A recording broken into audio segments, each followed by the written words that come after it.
Very good morning.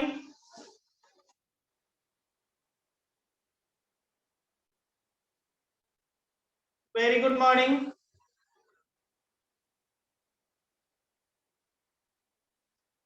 बेटा सभी के पास ऑडियो वीडियो क्लियर है?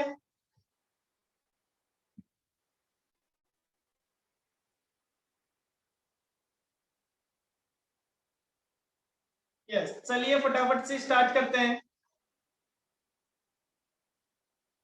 हम पढ़ रहे थे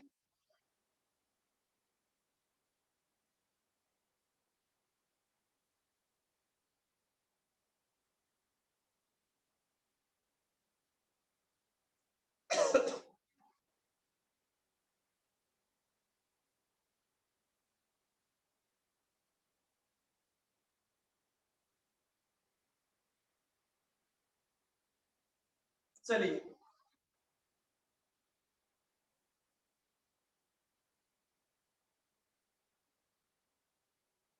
हम पढ़ रहे थे रॉयल्टी अकाउंट्स। फटाफट से अपना कंपाइलर निकालिए। कंपाइलर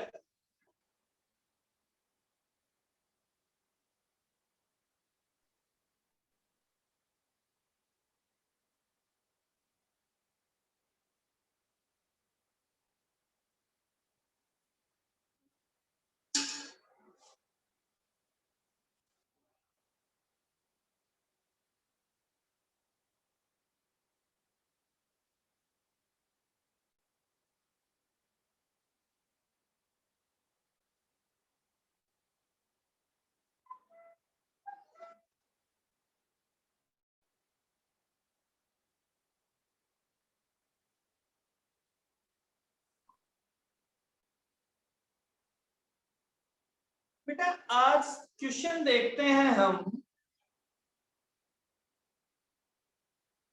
देखिए क्वेश्चन नंबर, एक second.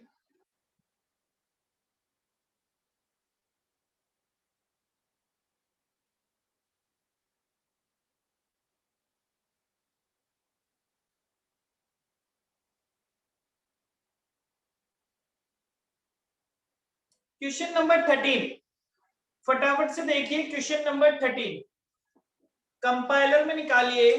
Question number 13, question number 13 आपको क्या कहता है? 13।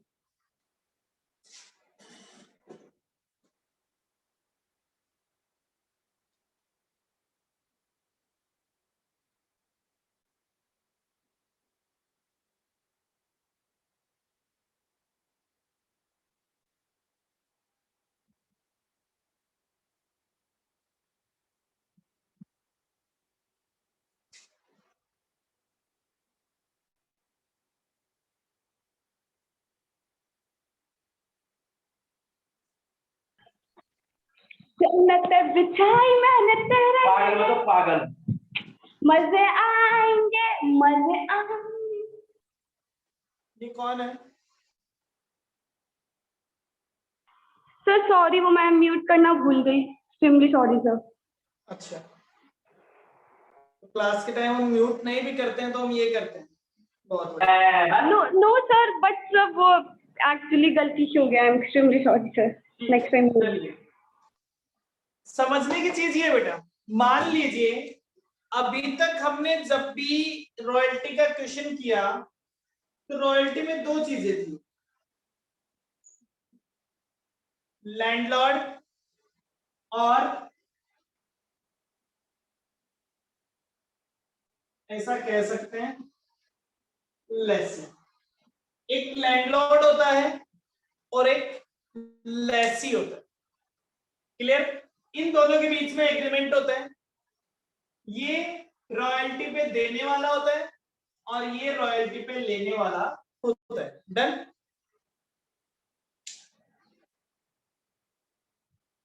ऐसा ही होता है अभी तक। लेकिन मान लो लेसी ने कोई राइट लिया है लैंडलॉर्ड से। मान लो इसकी एक माइंस है और इस माइंस में से मिनरल निकालने का लाइसेंस लिया है, ठीक है साहब, इस माइंस में से मिनरल निकालने का लाइसेंस लिया है। किसने लिया है? लेसी ने। लैंडलॉर्ड मान लीजिए ए, लेसी है बी, लैंडलॉर्ड है ए और लेसी है बी। अब मान लो लेसी ऐसा कह देता है कि लेसी खुद पूरे मिनरल्स नहीं निकाल पा रहा है, तो एक और पर्सन है सी, वो सी को क्या कह देता है कि उस माइंस में से, बेटा मेरे यहाँ पे ठीक है, वो नेटवर्क इश्यू होगा आज, कई जगह वेदर पे प्रॉब्लम है, ठीक है, थोड़ी देर में सही हो जाएगा आपके यहाँ। ओके प्रेरणा, मैं रिपीट कर रहा हूं कई बार। चलिए, तो हमने कहा कि साहब ए ने माइंस में से मिनरल निकालने का लाइसेंस दिया है बी को, तो ए हो गया लैंडलॉर्ड, बी हो गया लेसी। अब बी क्या करता है, एक और पर्सन है सी नाम का, एक और पर्सन है सी नाम का, ठीक है, मैं यहां लिख देता हूं सी नाम। अब इसने क्या किया, सी को भी कह दिया कि उस माइंस में से तुम भी मिनरल्स निकाल सकते हो। अब वो कहेगा साहब ए मुझे कैसे निकालने देगा, तो बोले जब तुम मिनरल निकालने जाओ तो तुम अपना नाम मत लेना, तुम तो मेरा नाम लेना, मतलब तुम मेरे लाइसेंस में ही मिनरल्स निकाल लो। तो ए अगर तुमसे पूछे साहब तुम मिनरल्स निकालने आए हो, तुम्हारा लाइसेंस, तो बोलो साहब मैं तो बी के लिए निकालने आया हूं, क्या ए को कोई प्रॉब्लम होगी उस बात से?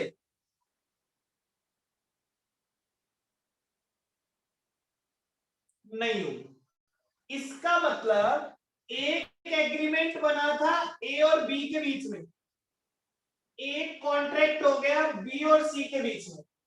अब जो ये बी और सी का कॉन्ट्रैक्ट है उसमें बी क्या है,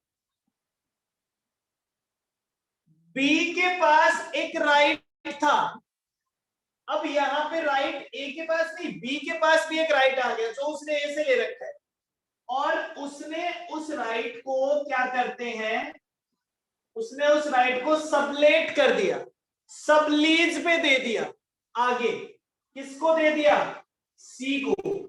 तो सी क्या बन गया, उस केस में सी लेसी बन गया। डन।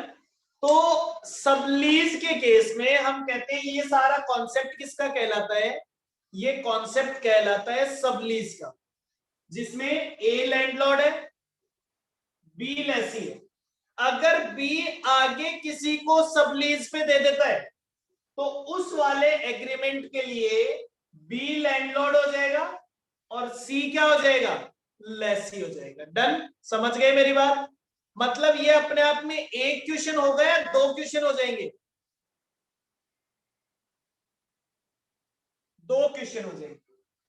तो जो बी है वो बी आपके एक तरफ तो लेसी के रूप में होगा, और जब वो दोबारा जाएगा तो वो लैंडलॉर्ड के यहाँ पे। अब मैं बात करता हूं ए के यहाँ पे, तो ए के यहाँ पे आप क्या क्या करेंगे, ए के यहाँ पे आप रॉयल्टी का अकाउंट बनाएंगे, कौन सा अकाउंट बनाएंगे, रॉयल्टी रिसीवेबल का अकाउंट बनाएंगे। क्लियर?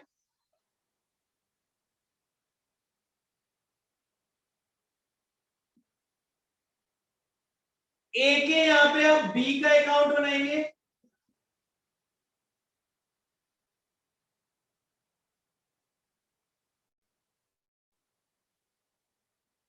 ए को क्या मानते हुए, ए को लैंडलॉर्ड मानते हुए। इसी तरह बी के यहाँ पे क्या करेंगे, अगर ए लैंडलॉर्ड है तो बी लेसी है, अगर ए लैंडलॉर्ड है तो बी लेसी है, तो बी कौन सा अकाउंट बनाएगा, बी बनाएगा रॉयल्टी पेबल, और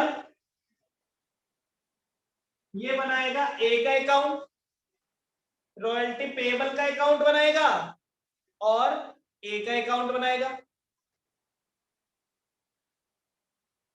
चलिए, लेकिन बी एक दूसरे एग्रीमेंट में लैंडलॉर्ड भी है, मतलब बी रॉयल्टी रिसीवेबल का अकाउंट भी बनाएगा और सी का अकाउंट भी बनाएगा। तो ये तो बनाएगा वो पहले वाले एग्रीमेंट के लिए और ये बनाएगा वो दूसरे वाले एग्रीमेंट के लिए। सी केवल लेसी है और सी किसका लेसी है? सी बी का लेसी है, तो वो बनाएगा रॉयल्टी पेबल और वो बनाएगा बी का अकाउंट। समझ गए मेरी बात? ये क्या कहलाता है? ये कहलाता है सबलीज का कॉन्सेप्ट। अच्छा बताइए, इसमें एक टेबल बनेगी या दो टेबल बनेगी?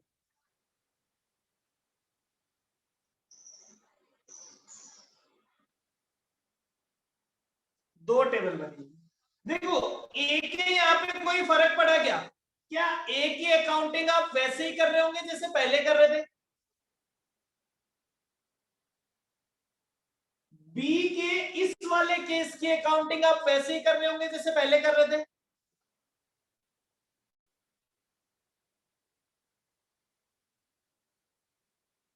ठीक है, ये तो हो गया एक कॉन्ट्रैक्ट। फिर आप ए को भूल जाओ, ए की जगह पे आ जाओ बी और सी, दोबारा से वही काम करना है। मतलब बी के यहां पे दो जनों का काम होगा।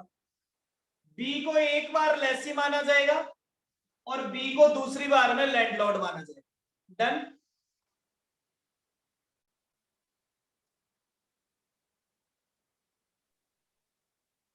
अब बेटा एग्जाम में जब ये क्वेश्चन आता है तो आप मुझे बताइए आपसे क्या पूछा जाएगा? अगर ये क्वेश्चन एग्जाम में आता है तो आपसे क्या पूछा जाएगा?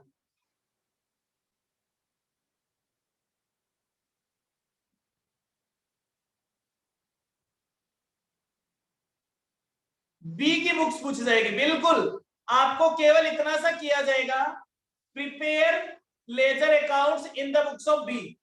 आपको बी की बुक्स में लेजर अकाउंट पूछे जाएंगे।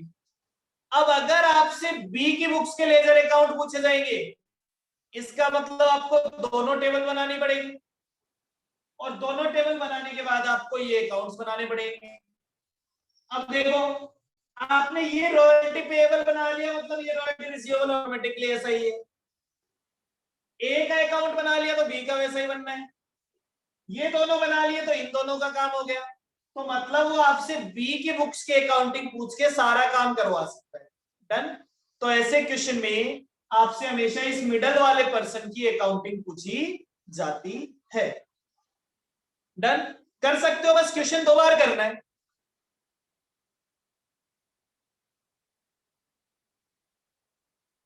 अच्छा, एक और प्रॉब्लम आएगी इस क्वेश्चन को करने में, कोई मुझे बता सकता है क्या? एक और प्रॉब्लम आएगी, कोई मुझे बता सकता है क्या प्रॉब्लम आएगी?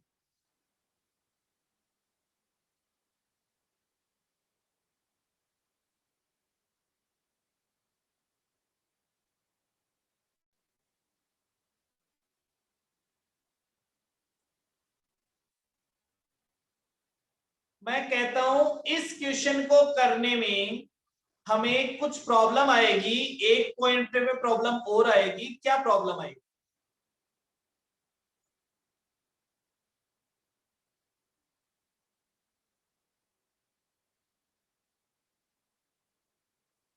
चलिए मैं ये बताता हूं।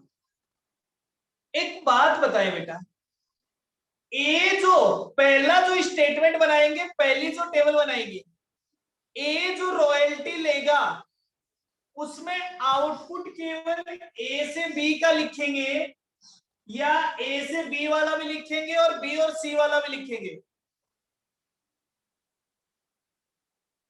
दोनों का आउटपुट लिखेंगे या केवल एक का ही आउटपुट लिखेंगे? दोनों का आउटपुट लिखना पड़ेगा, क्योंकि एक कहेगा कि साहब मेरे यहां से तो चाहे ए लेके जाओ, चाहे मेरे यहां से चाहे बी लेके जाओ, या मेरे यहां से सी लेके जाओ, मैं तो मानता ही नहीं हूं, मैं तो सी को जानता ही नहीं हूं, मेरे लिए तो जो है वो बी है। तो ए लेके जाए चाहे सी लेके जाए, मुझे उस बात से फर्क नहीं पड़ता, मैं तो ये मानूंगा बी ही लेके गया है। तो यहां पे दोनों का आउटपुट आएगा। चलिए एक बात तो होगी। अब मैं दूसरी बात और कहना चाहता हूं, मुझे एक बात और बताइए। मान लीजिए पहला जो स्टेटमेंट है उसकी टेबल बनाई जाती है प्रोडक्शन के हिसाब से, मतलब इसमें प्रोडक्शन वाली क्वांटिटी ली जाती है और इसमें सेल वाली क्वांटिटी ली जाती है। तो पहला स्टेटमेंट जब बनाया जाएगा तो आउटपुट लेते वक्त ए और बी का तो प्रोडक्शन लेंगे, बी और सी का सेल लेंगे क्या इस वाले में, या दोनों का प्रोडक्शन लेंगे? ए जब रॉयल्टी रिसीवेबल का स्टेटमेंट बनाएगा या बी जब रॉयल्टी पेबल का स्टेटमेंट बनाएगा तो वो दोनों के लिए प्रोडक्शन लेगा या एक के लिए प्रोडक्शन एक के लिए सेल लेगा? बोल के बता सकते हैं, कोई दिक्कत नहीं। अर्पिता कह रही है दोनों का प्रोडक्शन।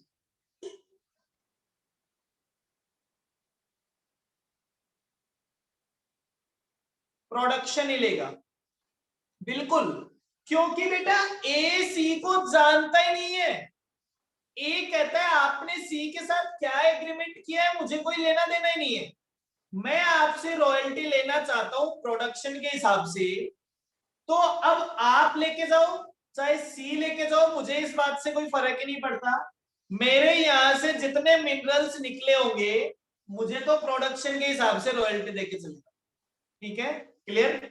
तो ए जो बी जो रॉयल्टी पेबल का स्टेटमेंट बनाएगा वो तो टोटल के लिए बनाएगा प्रोडक्शन से, और जो सी से रॉयल्टी रिसीव करने के लिए बनाएगा वो बनाएगा सेल्स की क्वांटिटी से। ठीक है, समझ गए? बस इतना ही फर्क पड़ता है, इसके अलावा कोई फर्क नहीं पड़ता है। क्लियर? चलिए बनाने की कोशिश करते हैं, फटाफट से देखिए क्वेश्चन नंबर 13 क्वेश्चन नंबर 13 आपको क्या कहता है, देखिए क्वेश्चन नंबर 13 कह रहा है नेबीपुर लिमिटेड, एक कंपनी है नेबीपुर नाम की, owns certain patent rights. Nebipur limited के पास कुछ पेटेंट राइट्स हैं। It has granted a licence to Ashok limited, उसने एक लाइसेंस दे दिया Ashok limited to use such right on royalty basis, कि वो अपने राइट को रॉयल्टी बेसिस पे यूज करेगा। ठीक है, royalty is payable eight ₹50 per unit produced. ठीक है साहब, उसने 50 रुपए पर यूनिट की रॉयल्टी, प्रोड्यूस्ड वर्ड ध्यान देना, प्रोड्यूस्ड यूनिट्स प्रोड्यूस्ड मतलब प्रोडक्शन के हिसाब से। आगे कहता है अशोक लिमिटेड हैज इश्यूड ए सब लाइसेंस, अशोक लिमिटेड ने एक सब लाइसेंस दे दिया Kanishka limited on the basis of A royalty of ₹60 per unit sold. उसने जो उसको लाइसेंस दिया है वो ₹60 पर यूनिट के हिसाब से दिया है और यूनिट्स सोल्ड के लिए दी है। ठीक है, यूनिट्स सोल्ड के लिए दिया है। यहां तक का काम भी हो गया। The minimum royalty payable by the last date of the year in which they occur, following particulars are available for the first years of working। particulars इस तरह से है, अब आपको इस क्वेश्चन में एक बेनिफिट दिखाई दे रहा है, इस क्वेश्चन में एक फायदा दिखाई दे रहा है। क्या फायदा है इस क्वेश्चन का?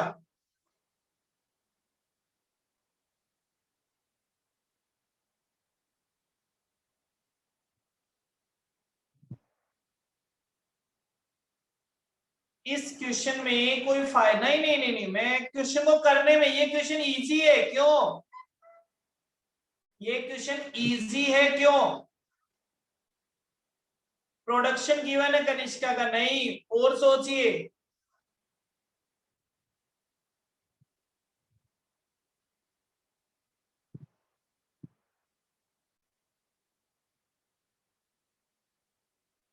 रिकूप हो सकता है कभी भी। अच्छा,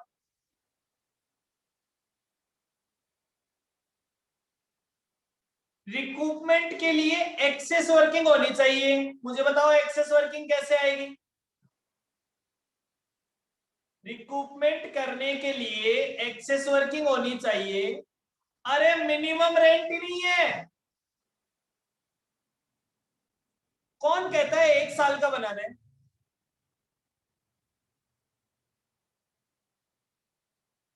फर्स्ट ईयर नहीं दे रखा, फर्स्ट ईयर्स दे रखा है, मतलब शुरू के साल।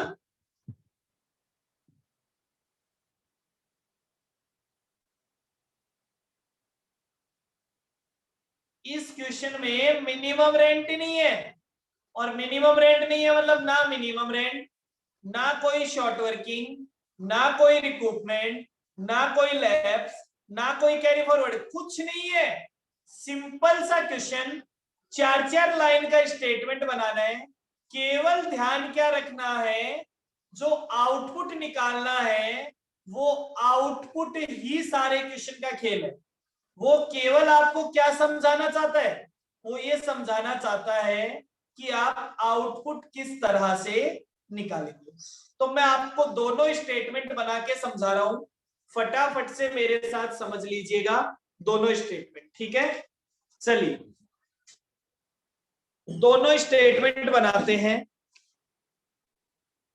बेटा आपकी बुक में तो ऐसा कोई क्वेश्चन दे ही नहीं रखा है, लेकिन पहले ये क्वेश्चन दिए हुए होते थे तो क्या पता हमसे पूछ लिया जाए, पहले कभी एग्जाम में पूछा हुआ भी है, इसीलिए मैं आपको ये क्वेश्चन करवा रहा हूं, ठीक है? वैसे आपकी बुक में ऐसा क्वेश्चन नहीं दिया हुआ है, लेकिन फिर भी हम कोई रिस्क नहीं लेना चाहते इसको ले।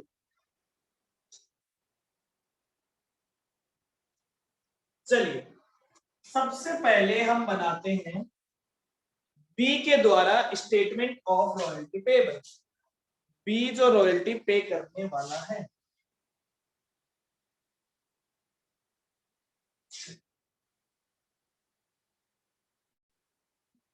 हियर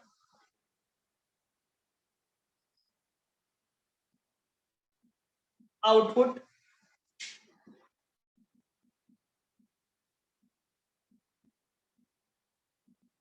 एक्चुअल रॉयल्टी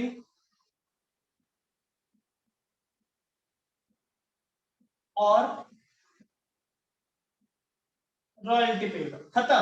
बस इतना सा स्टेटमेंट।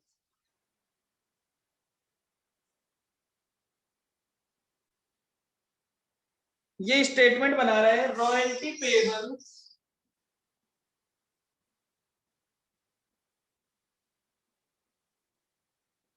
Bye B.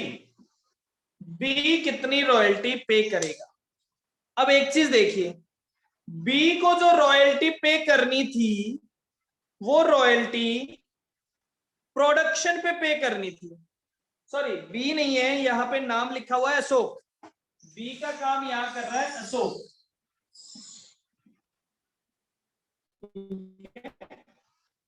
अशोक, चलिए देखते हैं। प्रोडक्शन पे रॉयल्टी देनी है तो calculation of output, output calculate करना है।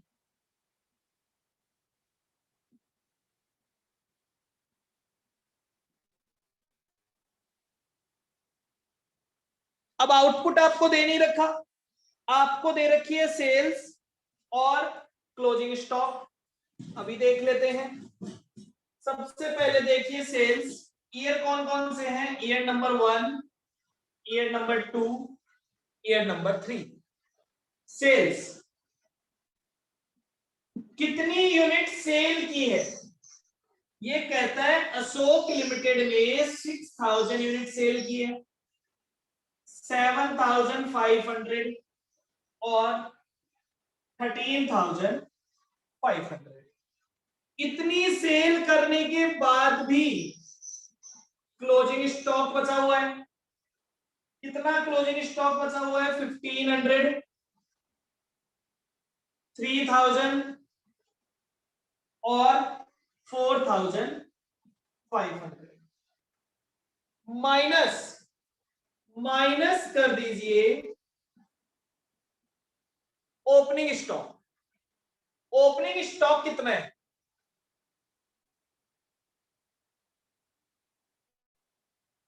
पहले साल कुछ नहीं है, दूसरे साल हो गया 1500, तीसरे साल हो गया 3000। तो ये तो आ गया प्रोडक्शन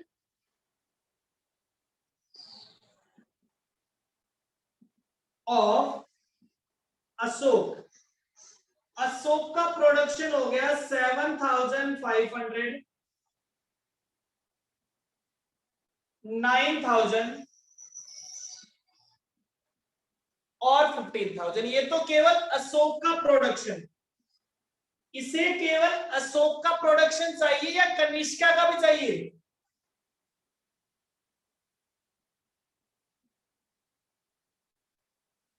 कनिष्का का प्रोडक्शन। अब फायदा ये है कनिष्का का प्रोडक्शन सीधा सीधा बता रखा है, 600, 3000 और 4500। ये लीजिए साहब, ये आ गया 8100, 12000 और 19500 आउटपुट। क्लियर है सभी को, किसी को दिक्कत है क्या इस आउटपुट में, है तो मुझे अभी बता दो भैया।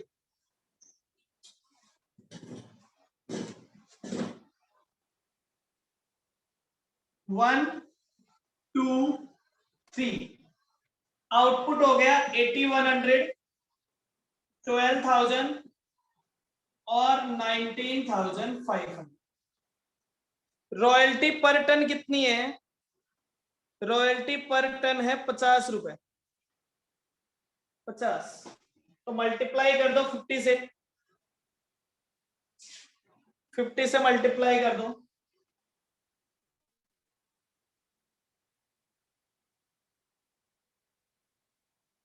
4,05,000, 6 लाख,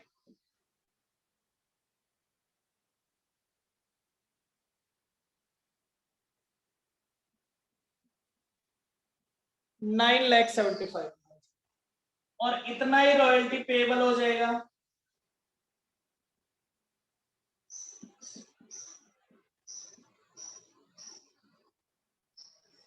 हाँ जी, ये हो गया इसका पहला स्टेटमेंट।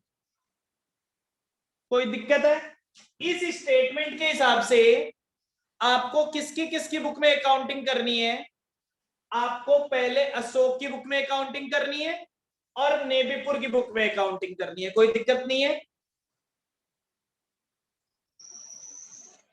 ये स्टेटमेंट काम आएगा अशोक एंड नेबीपुर के लिए। इस स्टेटमेंट से कनिष्का की अकाउंटिंग का कोई लेना देना नहीं है। ठीक है, क्लियर, नोट कर लिया।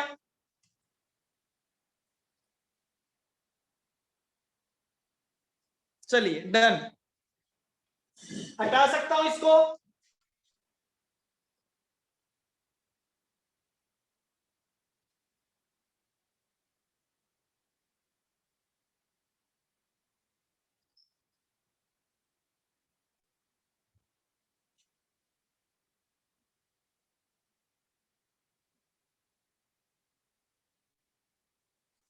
फिर अगला स्टेटमेंट बनाया कनिष्का ने, इसे पेएबल बाय कनिष्का भी कह सकते हो और receivable by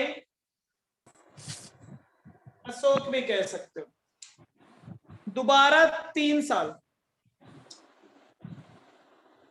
year number 1 2 3, year number 1, year number 2, year number 3। अब इसका आउटपुट इस बार दिया हुआ है प्रोडक्शन, लेकिन प्रोडक्शन नहीं चाहिए, सेल चाहिए, तो दोबारा करना पड़ेगा कैलकुलेशन ऑफ आउटपुट। चलिए अभी कर लेते हैं। Year number 1, year number 2, year number 3। सबसे पहले ओपनिंग स्टॉक प्लस प्रोडक्शन, उसमें से माइनस कर देते हैं क्लोजिंग स्टॉक, तो क्या आ जाएगा? सेल्स आ जाएगा। यही तो सेल्स का फॉर्मूला होता है, ओपनिंग स्टॉक प्लस परचेज या प्रोडक्शन माइनस क्लोजिंग स्टॉक। शुरू में ओपनिंग स्टॉक कुछ नहीं था, ओपनिंग स्टॉक नहीं था, परचेज कितने का था? प्रोडक्शन, सबसे पहले प्रोडक्शन था 600 का, उसमें से 300 तो क्लोजिंग स्टॉक बच गया, तो इसका मतलब सेल कितना हुआ होगा? 300 सेल हुआ होगा।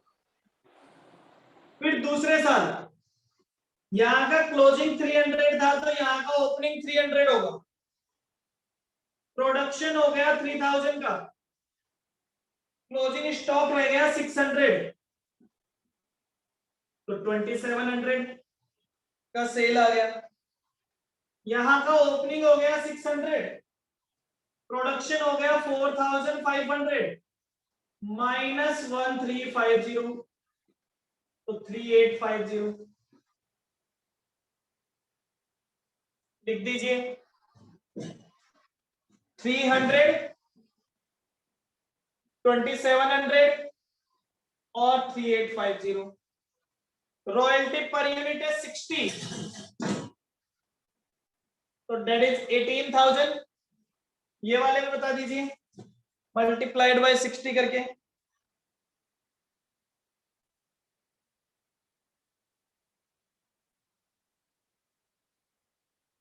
हाँ सॉरी, ये है 3, नहीं 3850 ही आएगा बेटा, 3850 आएगा, 1350 है। हाँ नहीं 3750, ओके 3750, मैंने 1250 लेस कर दी, 3750 डन, 3750।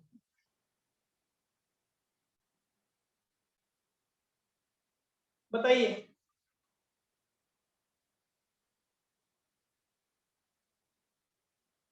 2100, 2700 मल्टीप्लाइड बाय 60,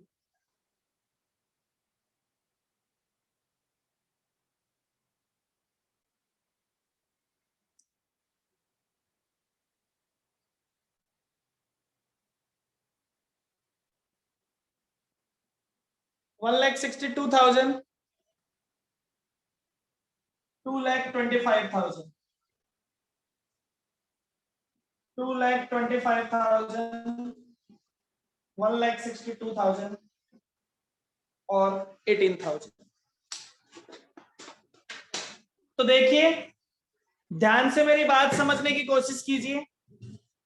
जब सबलीज का क्वेश्चन आता है तो डरने की जरूरत नहीं है, केवल 2 बार क्वेश्चन करना होता है और ध्यान रखना होता है जब पहले वाला स्टेटमेंट बनाते हैं तो उसमें दोनों का जोड़ के आउटपुट लिया जाता है। ठीक है, अकाउंट्स वैसे ही बनते हैं जैसे आप पहले से बनाते बनाते आ रहे हो। क्लियर? अब आज का आपका होमवर्क क्या है? आपका होमवर्क है आप इस क्वेश्चन की मुझे तीनों साल के अकाउंट्स बना के देंगे। किस किस के बनाएंगे? तीनों लोगों के बनाएंगे, नेबीपुर के भी बनाएंगे, अशोक के एज ए लेसी और एज ए लैंडलॉर्ड, दोनों तरीके से बनाएंगे, और कनिष्का के भी दोनों, कनिष्का के एज ए लेसी बनाएंगे, ठीक है।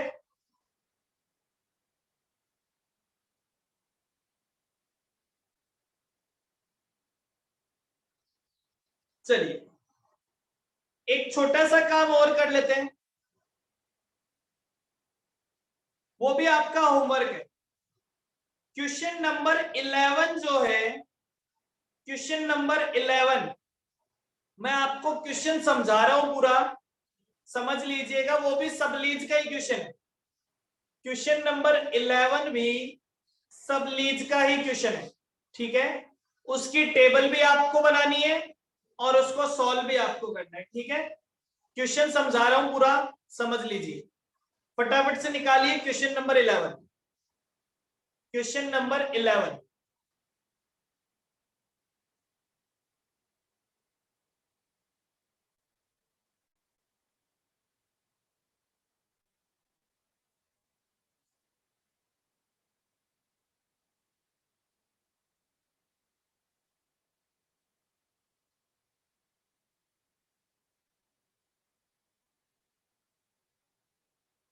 निकाल लिया सभी ने?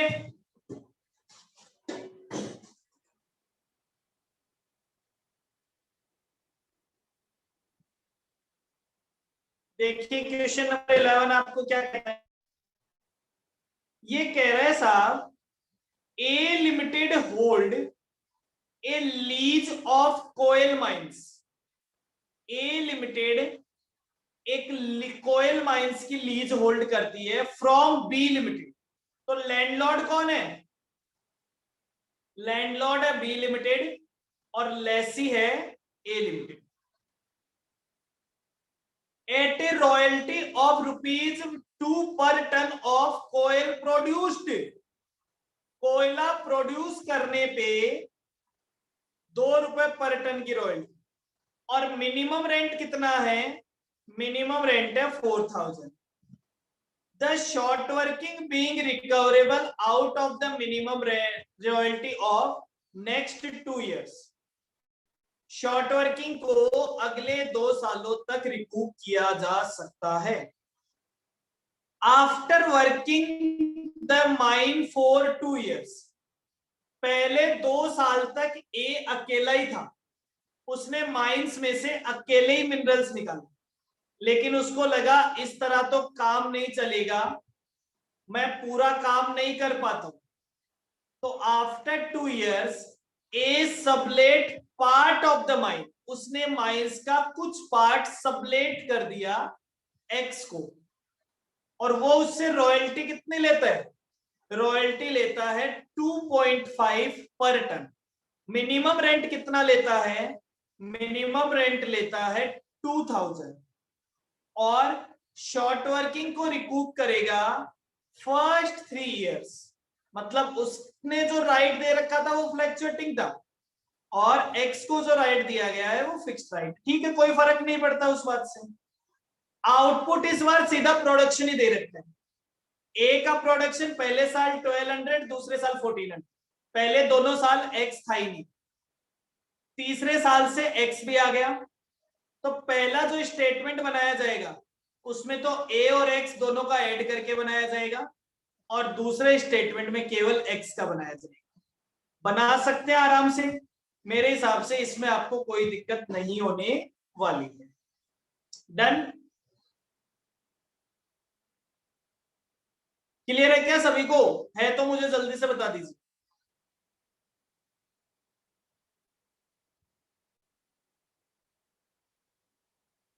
चलिए मैं आपको आपको 2 क्वेश्चंस में प्रॉब्लम थी, मॉड्यूल का क्वेश्चन नंबर 4 और मॉड्यूल का क्वेश्चन नंबर 5। कल पूरे दिन में किसी ने मुझे याद नहीं दिलाया सर वो वीडियो भेजना है आप। मैंने आपको कहा था मैं रिकॉर्ड करके भेज देता हूं, आपने किसी ने मुझे याद नहीं दिलाया।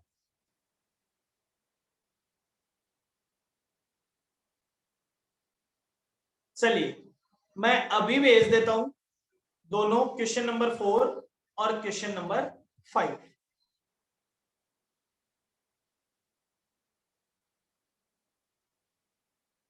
हाँ ठीक है, बाकी जितने आप कर सकते हो कर लीजिए, ठीक है। मैं चेक कर दूंगा। अगर किसी कोई और भी क्वेश्चन के लेजर अकाउंट्स बना रहे हैं, बना लीजिए, बना के मुझे भेज दीजिए, ठीक है। और आपकी अगर टेबल सही है ना बेटा, तो आपका लेजर अकाउंट गलत हो ही नहीं सकता। अगर आपका एक लेजर अकाउंट सही है, आपने एक किसी भी क्वेश्चन का लेजर अकाउंट सही बना लिया, तो आप अपने सारे लेजर अकाउंट्स खुद ही चेक कर सकते हैं। जो रॉयल्टी का अमाउंट है उतना ही P&L में जाना चाहिए, रॉयल्टी अकाउंट क्लोज होएगा हर साल, और लेसी का बैलेंस हमेशा रॉयल्टी पेबल आना चाहिए, ठीक है, लेसी का अकाउंट भी क्लोज हो जाएगा। तो कोई फर्क नहीं पड़ता। फिर भी अगर आपको कंफ्यूजन हो तो आप मुझे बना के भेज दीजिए, ठीक है।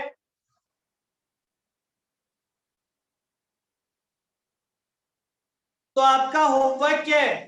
क्वेश्चन नंबर 11, क्वेश्चन नंबर 13 और 4 और 5 का वीडियो मैं आपको भेज रहा हूं। उसके बाद आपका केवल एक क्वेश्चन बचेगा, जो कि अनसोल्ड का क्वेश्चन नंबर 2 है, ठीक है, अनसोल्ड का क्वेश्चन नंबर 2।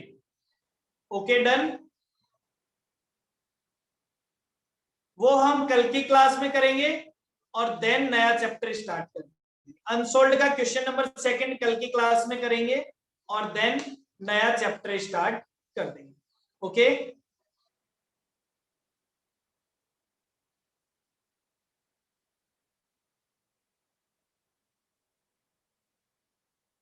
चलिए आज के लिए इतना ही। Bye bye, take care, thank you so much.